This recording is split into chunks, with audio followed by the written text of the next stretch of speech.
What's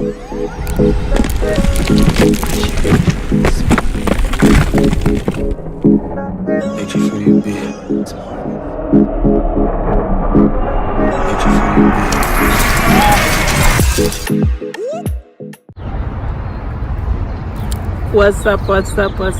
It's Curry Spice back with another video. And right now I am putting my hair up because I just came home not too long ago, and I'm just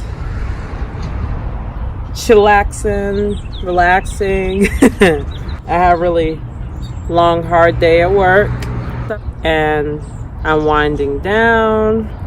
And right now it's 5:46 p.m. I had a hard day, but the day's over, thank goodness. And I was thinking about what I want this episode to be about. So what I was thinking is I could talk to you guys about how to date safely over the internet. Now, what makes me an expert about this is I met my husband over the internet, and we've been together, we've been married for over 17 years. And you know, dating over the internet is super tricky. It's super tricky because it's a gamble. It could go 50-50. You're either right or you're wrong. So, and for me, I was right. I was right to go with my gut. I don't regret anything. And relationships in general are not a bed of roses. So I'm not saying I have the best relationship in the world, but I am saying that if I had to go back in time and do everything all over again, I would. So the reason why I'm saying that is because he didn't have any red flags, like he was some kind of serial killer or something. I mean, that's a bonus to not be a serial killer. But I think any problems that he has or any issues that we have in our relationship is like normal issues. It's not so much, oh my god, he's fucking crazy, what the fuck did I get myself into kind of situation. So that's always a blessing, to not find out that you're marrying Freddy Krueger.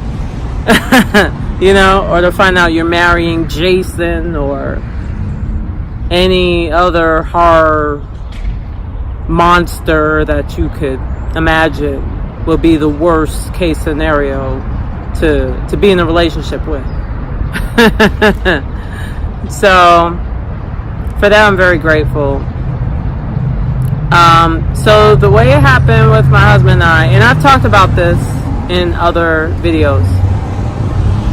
I used to be a cybersex model, and this was back in New York when I was like just out of my teenage years, like 19 going on 20 kind of like age. That's the age bracket I'm talking about.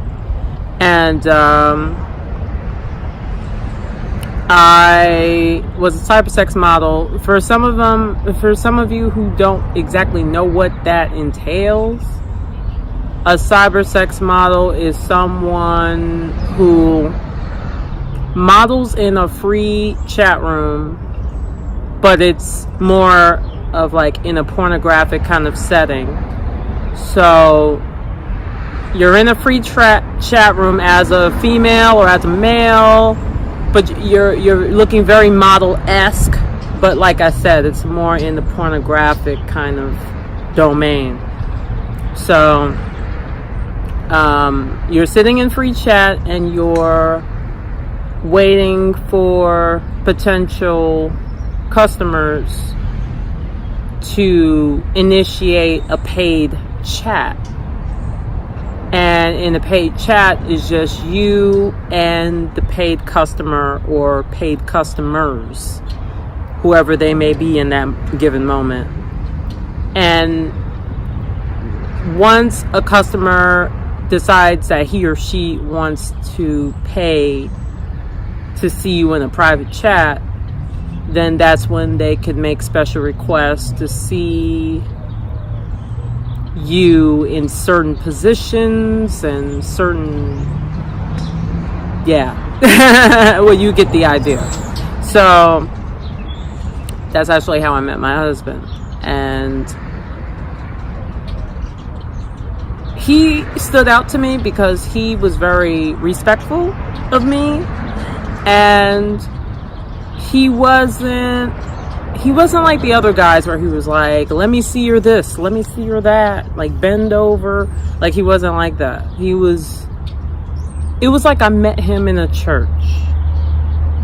He was that respectful, and I really appreciated that. So it made him stand out to me. So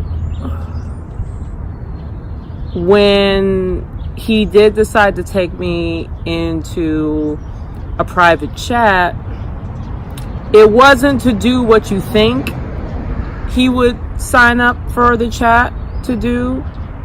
He actually initiated a private chat so we can just talk. And I thought that was cool. Actually, no, I take that back. I think he was going to sign up for a private chat so we could just talk, but then instead, he didn't want the company I was working for to take a percentage. He wanted me to get as much of the money as possible. So he ended up asking for my address, and I gave it to him. I went based on instinct now. Now I know, like, people who are watching this are like, what the hell did you do by giving him your address? And normally I don't give people my address in that way. But I decided that I was gonna go ahead and do it because I trusted my instinct. And it wasn't the kind of trusting my instinct where the red flags were there and I was ignoring them. It wasn't like that at all.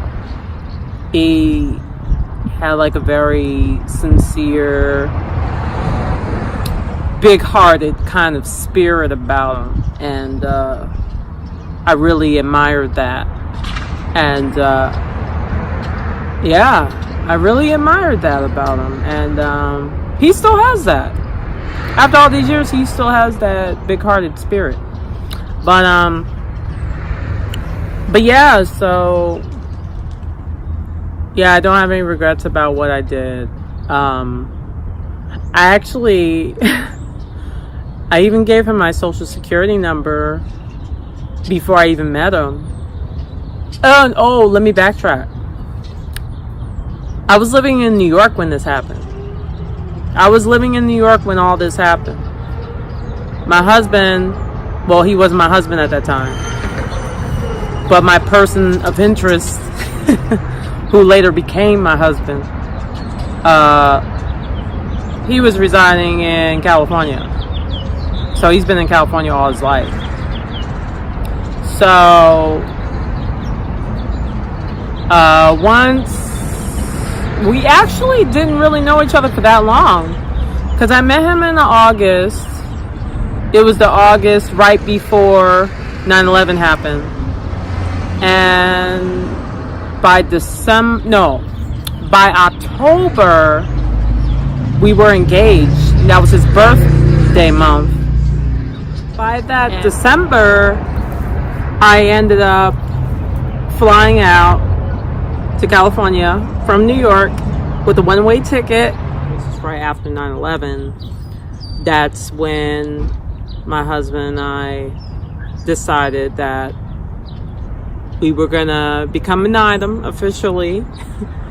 So he bought me a one-way ticket, and I flew out from New York all the way to Los Angeles, California, which is the place I've been wanting to live since I was a little girl.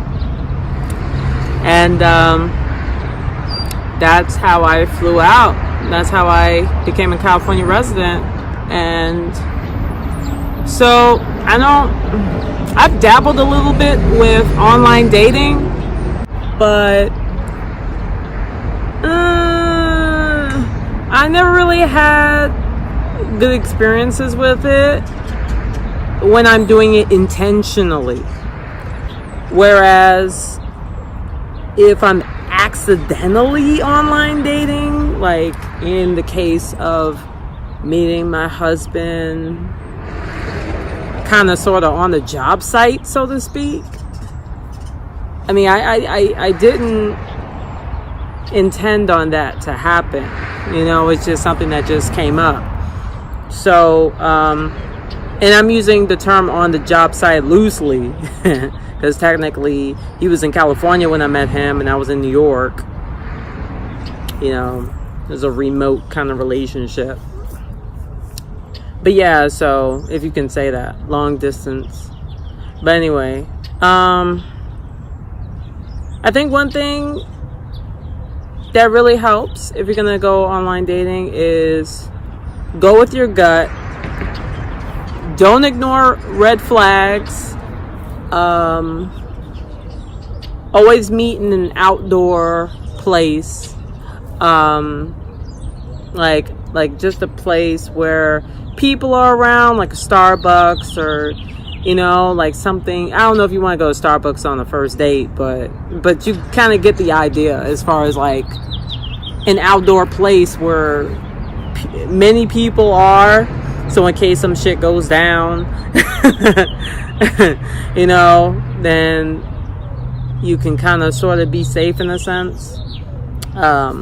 It'd be harder for him to hold you captive if people are watching. So that's like the point. And then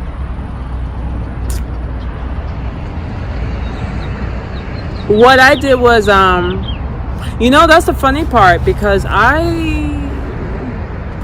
went to my husband's house. I met his parents.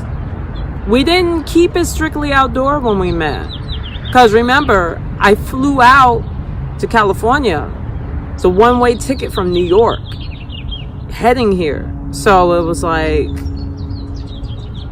if that doesn't say trust, I don't know what does. So at that point, it wouldn't have made sense for me to keep it strictly outdoor if I was willing to take that huge leap, like that leap of faith, and go all in, you know? Like when I went all in, I went all in. It was like all gloves were off. Okay, guys, so I was on a creative flow, you know. I was telling a story and it was feeling good, and my phone keeps blowing up, which is very annoying. Everybody's trying to contact me at once. So I had to kind of take a step back for a little bit. I'd let my phone charge. Oh yeah, my phone died too. So I'm just wrapping things up because I'm not exactly sure what else to cover. But if you have any questions, or better yet, would you online date in any circumstance, whether it be intentional or unintentional? Would you online date? So let me know in the comment section down below. And trying to think if there's anything else before I wrap this thing up. Darn it. I hate when my creative flow gets robbed from me. It's just so upsetting. Anyway, as always, I'm looking forward to spicing up your life one episode at a time. And I might make another video about this if need be. Hopefully next go around won't be interrupted. Okay. All right, bye.